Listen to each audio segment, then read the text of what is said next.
Now, most of you will know that I get my color film developed in Taiwan. I also get black and white done. Now, this big batch here was actually done last time I was in Taiwan a few months ago. I've got black and white and color in there.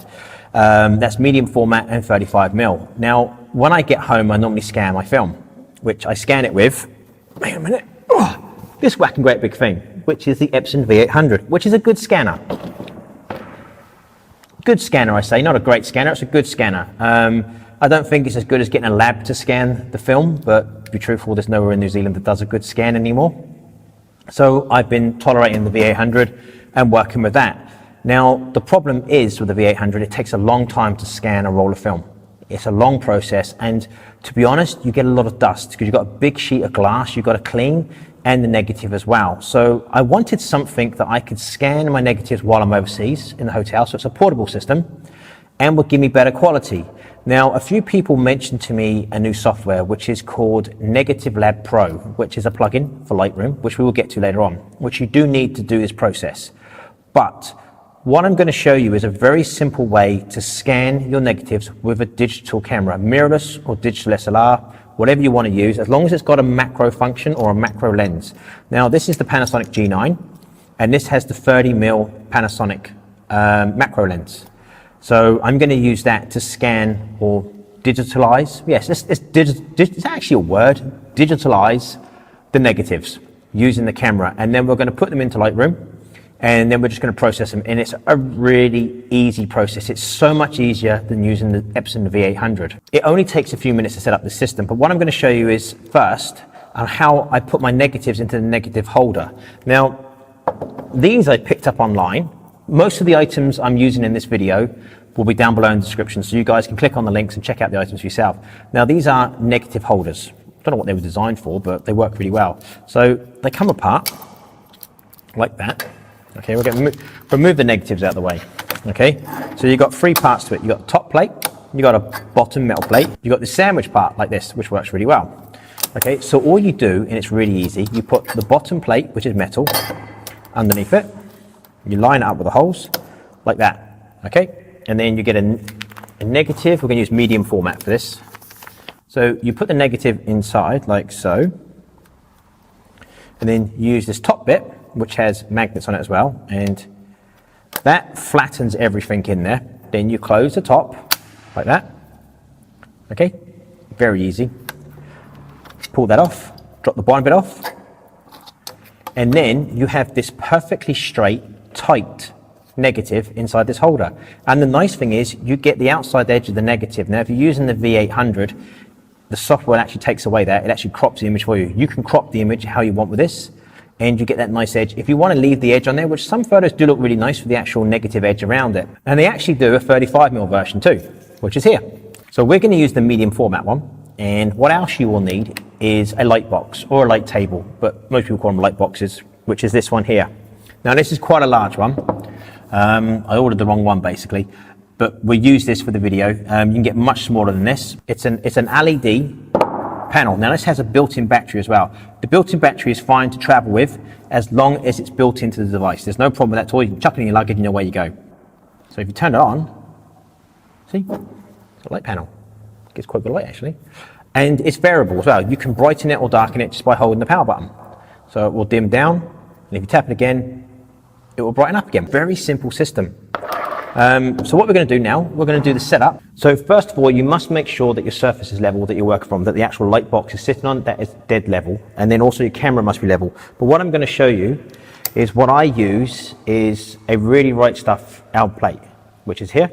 And I've extended the arm fully out. So what I can do is once it's locked into the tripod, it extends over the light box. And then the column on my tripod, my Really Right Stuff tripod again, is extended out so I can get as close to the table as possible.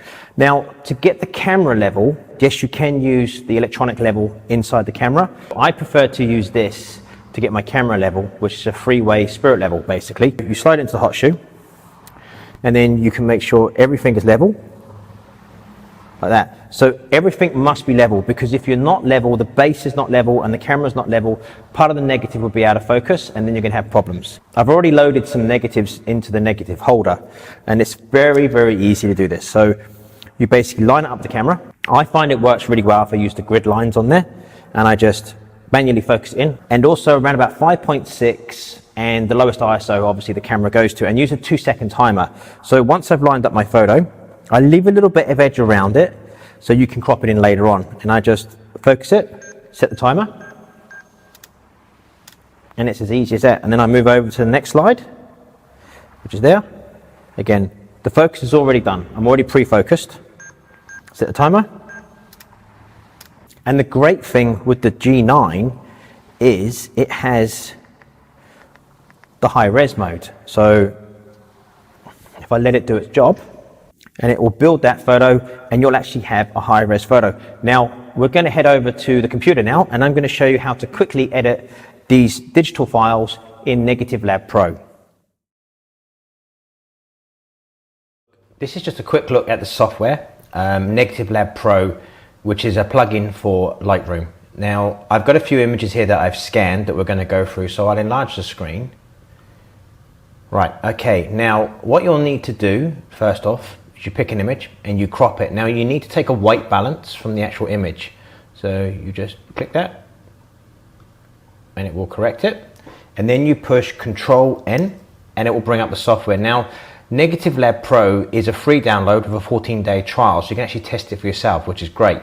So all you do is you click Convert Negative. You make sure you pick Digital SLR Scan or Mirrorless Scan, it's the same thing. You can actually pick different types there. So we're going to pick this one, and then we're going to pick the scanner that I want to replicate, and then Convert Negative. Now I'm not going to do any adjustments in this. All I'm going to do is just give you the quick look at the image, because I think people adjust photos how they like, and I don't want to show you how I adjust my photos because it may not exactly be what you're looking for. But as you can see, straight out the box, it's done an amazing job with that negative. And if you see, I've left the actual black edge around there as well, which is quite nice. Now we'll go to another one.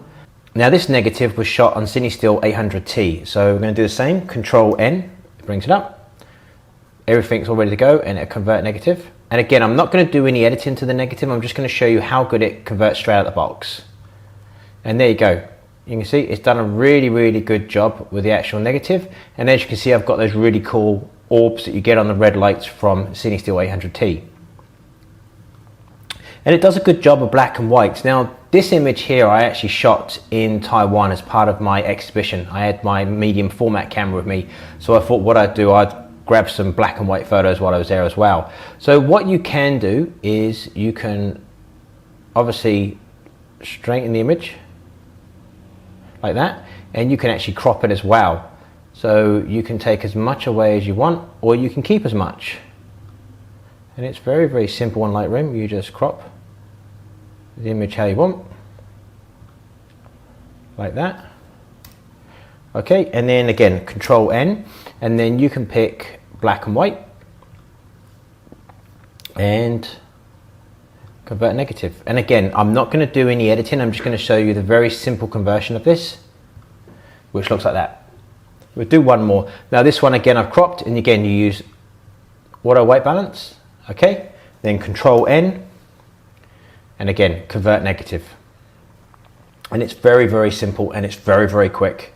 This was just a quick demo in Lightroom on how the actual Negative Lab Pro software works. Like I said, I've not shown you any editing because I don't really want to go into that. That's something I think people do personally, and everybody has their own way of editing. But this was just to show you straight out the box, it does a great job.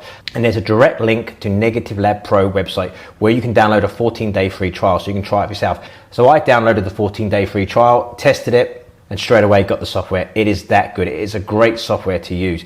And there's a lot of information on the website as well, so that can help you edit and get the best from your negatives. If you guys want to know how I edit my negatives in Lightroom with Negative Lab Pro, leave me a comment down below, give me a thumbs up, and I'll do a video in a few weeks on that process. But I do think it's quite boring. I don't think anybody actually wants to see that. But if you do want to see it, give me a thumbs up and leave me a comment down below. But as always, thank you so much for watching, and I'll see you in my next video.